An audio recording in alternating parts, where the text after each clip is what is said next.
The Elder Scrolls Online Update 49 dropped earlier this week, and I sincerely apologize for being so late in getting this video out to you guys. Texas weather apparently has a sense of humor because the day that I was supposed to sit down and record this video, I woke up with no voice. Fortunately though, after a steady diet of Zyrtec and vitamin C, I'm feeling better-ish and ready to talk to you guys about all the changes that healers should be aware of in this update and some changes in future updates that have already been teased for us. My name's Doc, your host for all things healing, and since I know it's what a lot of you are here for, let's start by talking about balancing.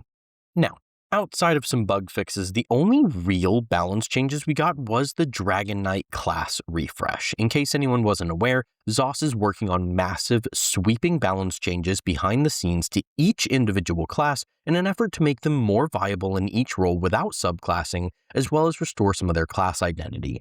Dragonknights were first on the list, and allow me to give you the changes first, and then I'll briefly talk about my opinion on them. Fortunately for us, if you've seen my video covering the PTS patch notes, the changes remain almost identical in terms of skills that healers care about, so allow me to show you a clip from that video, and I'll make sure to update the graphics if there were any changes between then and now. There were a lot of changes, so it is possible that I missed something, but I'm fairly certain I'll be covering everything that would be relevant to healers. To start, we've got the Dragonknight Standard and the Ardent Flame skill line. The base skill now grants you and up to 11 allies standing within range, weapon, and spell damage, as well as damage reduction. Then the Standard of Might Morph increases those numbers for yourself, which can still be useful for healers since extra weapon and spell damage means stronger heals. I personally really like this change. The weapon and spell damage gained is pretty substantial and can be applied to an entire trial team. Plus, my understanding is that this weapon and spell damage increase is unique, so it can stack with things like Major Courage and Powerful Assault, which can be a pretty nice bump for a group's DPS output. Up next, we've got what was originally Ash Cloud from the Earthen Heart skill line has been renamed to Hearthfire and moved to the Ardent Flame skill line. The base skill no longer slows enemies, but instead grants minor fortitude and heroism to allies standing within the circle, which is now 8 meters instead of 5. The Firekeeper morph, originally Cinder Storm, now only applies the extra healing if you're also standing in the AoE, but also makes it so that allies maintain the heroism and fortitude for 15 seconds after leaving the AoE. The Hearth and Home morph, originally Eruption, now also still heals, but now scales off of max health. It also reduces enemy movement speed and grants major protection. Having minor heroism on a skill is, I'll be honest, exactly what I wanted to see. I'm very happy about this. Granted, I wasn't expecting to see it on Dragonknight, but still, hey, I can't complain, right? I'm pretty happy about it. I can't say if this will eliminate the need for healers to bring heroism pots. I'm leaning towards no, but I can say that having an additional source of minor heroism is still a nice change regardless. I think this skill was already a little overlooked before the rework, but now it's going to be a must-have for DK supports for sure. Up next in the Draconic Power skill line, we've got Dragon Blood. The base skill heal now scales off of max health and increases based on your missing health.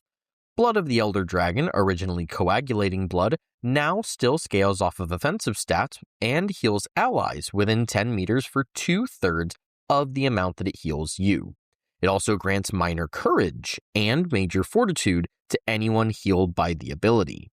I think a lot of the strength of this will depend on the target cap, as it could be a pretty decent way to provide minor courage to the group if you can in fact target 12 people. Even if it can only target 6, I could see this being a pretty great way for a tank to provide minor courage in dungeon or arena groups if your healer doesn't bring Zenas. Up next, we've got Wing Buffet, originally Protective Scale. The base skill isn't really relevant for healers, but I did want to bring up the Protect the Brood morph, originally Dragonfire scale.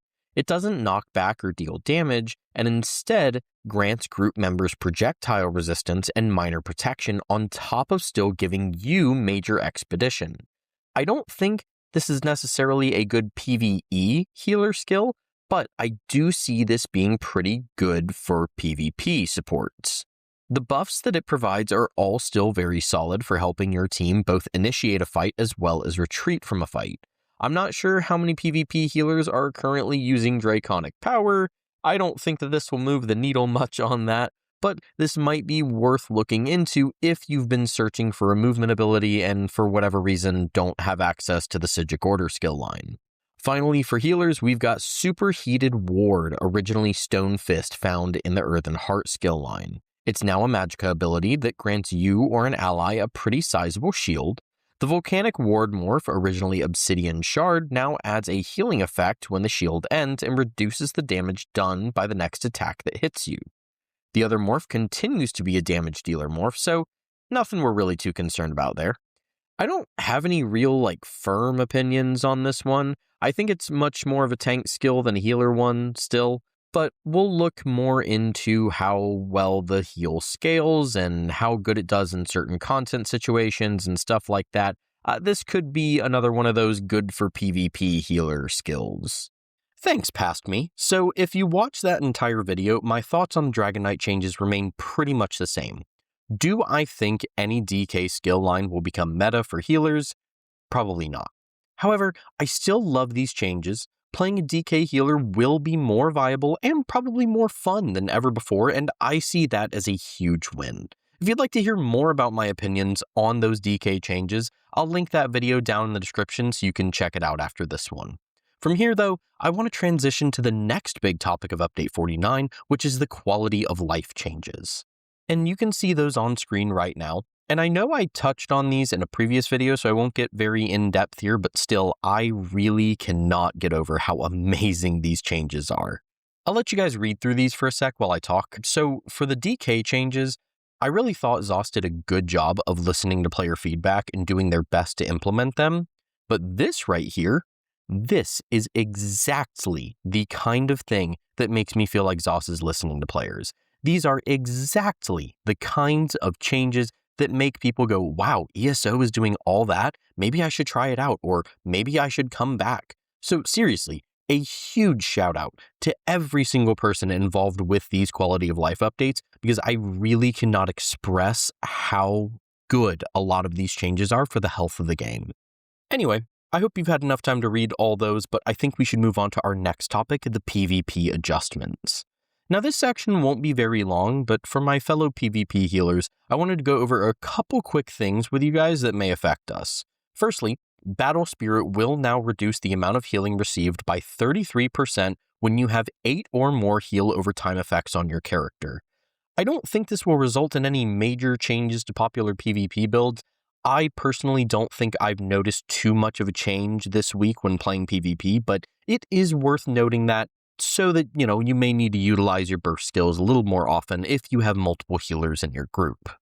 There were some changes to Cyrodiil and the Imperial City, so feel free to read over those if you'd like, but the other thing that I wanted to focus on for this video is that 3-sided battlegrounds will be making a return. I'm personally pretty excited for those to come back because I didn't get very serious about PvP until after the Battlegrounds rework in Update 44. I might throw together a little guide or tips video or something like that for 3-sided PvP healing when we can start queuing for them. Next, I wanted to briefly go over some upcoming content. Some of the things that were mentioned and not mentioned in the Update 49 patch notes won't be actually coming out until a little later, so I just wanted to throw together a sort of roadmap, if you will, to let you guys know what may be going on right now, as well as when certain things will open up for players. So, here's what we got. As of right now, the Seals of Endeavor Golden Pursuit and Double Skill Line XP mini event are active. On March 25th, the Gestures Festival returns and the Gold Coast Bazaar, which is an in-game shop that you can buy cosmetic items using trade bars, which is a new currency that are replacing event tickets. My understanding is that a lot of these items will be from past events or Golden Pursuits, so players will still have a way of obtaining those even after their item source goes away. On March 26th and March 31st, there will be some live streams from ZOS. I'll make sure to tune into those and let you guys know if there's anything us healers should be on the lookout for. On April 2nd, we will be getting our first real new season, Dawn and Dusk, alongside our first Tamriel tome. These Tamriel tomes are going to be essentially a battle pass system that offer a free track and a couple paid tracks. With Tamriel tomes being monetized, This means that all seasons starting from Season 0 will be completely free for all players. There are a few things coming with Season 0, but I'm going to make a separate video on that. Finally, during Season 0, we'll see the launch of the Night Market, which is a new type of zone called an event zone, which I'll do a much more in-depth guide for whenever it gets closer to release day. Needless to say, though, we've got a couple busy months ahead of us, and I'm personally so excited to bring you guys plenty of content over this stuff. Before I go, though, there is one last thing that I wanted to talk about, those being class masteries. I was originally going to wait until we got more information about these to talk about them, but now we have more information about them. In case you aren't aware, class masteries are a new system being introduced in Update 50, which is meant to make pure classes more viable. These are passives that can only be accessed when you do not have any subclass lines equipped. There are 5 total for each class, but you can only choose 2. However, they cost no skill points. I found a great Reddit post that shows every passive, which I'll make sure to link down in the description, but I just wanted to give you a very broad overview of what I think of each class's masteries. Keep in mind that every single thing in this section can and likely will change a bit between now and Update 50, so I'm going to save my in-depth analysis for when these actually go live. For now, these are just my first impressions as a healer.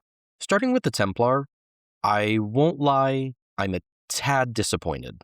It feels like none of these are really made with healers in mind. The 2 on the left are pretty clearly meant for damage dealers, and I feel like the other 3 are geared more for tanks or maybe solo play than healers. I could definitely see Hold the Line being pretty useful if the shield technically breaks and gives us that ult after that 6-second timer is up. That would just be 10 ult every 6 seconds, which I think would be pretty solid. I also do think that even though these passives aren't necessarily explicitly meant for healers, I do think that they'd be really, really good for PvP healers. I don't know, I get that Zos wants the class identity of the Templar to more closely resemble a paladin than a cleric, but still, I don't know, I kind of had higher hopes for the Templar. Moving on to sorcerers, most of these seem to be geared towards damage dealers, which of course I expected. I won't lie though, Parallel Protection actually seems like it'd be pretty decent for healers who are using a shield stacking strategy. I know those are still pretty commonly used in places like Onsul HM, so we'd probably need to do some testing to see if their shielding is any better than an Arcanist, but it's something to be on the lookout for.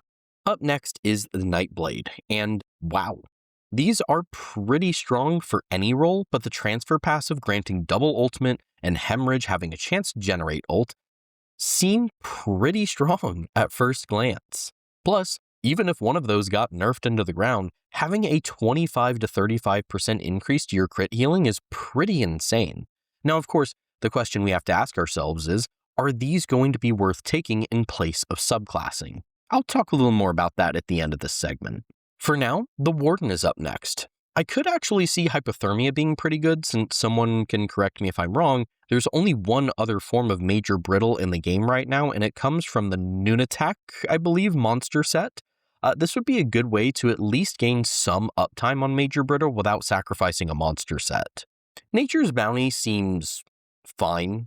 If Sustain were a bigger issue in today's sandbox, I'd be more excited about it, but I think it'll be one of those nice to have but not really needed kind of passives. I don't know, I know the Warden is going to change pretty significantly, these passives are anyway, when they do the class identity refresh for Warden, so we'll see kind of how things go from there. Next up, we've got the Necromancer, and there are a couple standout options for healers here. Most notably, I'd say being able to use corpse-consuming abilities on living enemies and allies could be pretty decent, especially in content with not a lot of readily available corpses. Now, I'm not necessarily sold on the proc conditions of these. I feel like necro healers could use a bit more consistency in their kits, and I'm not sure how consistent these passives will actually be, though I still think they're pretty cool and I'm looking forward to testing them out. Next, we've got the Arcanist, and I'm actually pretty interested in a couple of these. Fleshborn Fate could be pretty good since it removes the need to have a Crux generation ability. If your heal parse is above 75k HPS, it would actually be more efficient than using something like Chakram of Destiny, and it would automatically refresh itself at max stacks. Definitely something I'm going to keep an eye out for. but outside of that, nothing's really sticking out to me as a healer. Finally, we've got the Dragonknight. Unstoppable Force seems like it would be a decent pick for healers, but can we just talk about Rousing Roar for a second? Because that is insane, dude. I don't think we'll see any pure class DK healers step into the meta, but I can almost guarantee that someone in your raid group will be going pure class DK for that passive. So, after all that, what do I think? Well, at first glance, they seem pretty cool. I think they're a little more geared towards DPS and solo play than tanks and healers, but I expected as much going into this. I'm not a game dev, but I'd be willing to bet it's a bit easier to create a passive that just gives a DPS boost or some resources than it is to create a passive to fill gaps in the utility that would be expected of a healer or a tank. I also feel like, and you are welcome to disagree with me if you want, that subclassing will always be meta for healers or tanks, and maybe ZOS is aware of this. Take the ulti-gen passives from the Nightblade Masteries. They're awesome for healers, but are they going to be better than just taking Bone Tyrant and Daedric Summoning while still having access to Siphoning? Time will tell, but as of this moment, I don't think so. What I do think, though, is that even if these class masteries don't shake up the healing meta, pure class healers will have new tools to help them be a little bit stronger, and I think that's a great thing. And that is everything I had to cover today. Let me know what you think of all these changes and which upcoming ones you're looking forward to. I sincerely apologize if I missed something or if I seem a little all over the place. I'm still kind of sick, but I really wanted to get this video out for you guys because I didn't want to be too late on it. But as always, though, I still hope you enjoyed the video and found it useful. Don't forget to check out the link in the description so you can follow me on stuff and join my Discord server. Before we head out, I also want to give a quick shout out to my Patreon supporters as well as my YouTube members. Thank you guys for being you, and your support means so much. I think all I've got left to say is that I've been Doc. Take care of yourselves, be good to others, get out there and enjoy Update 49, and I will catch y'all in the next one.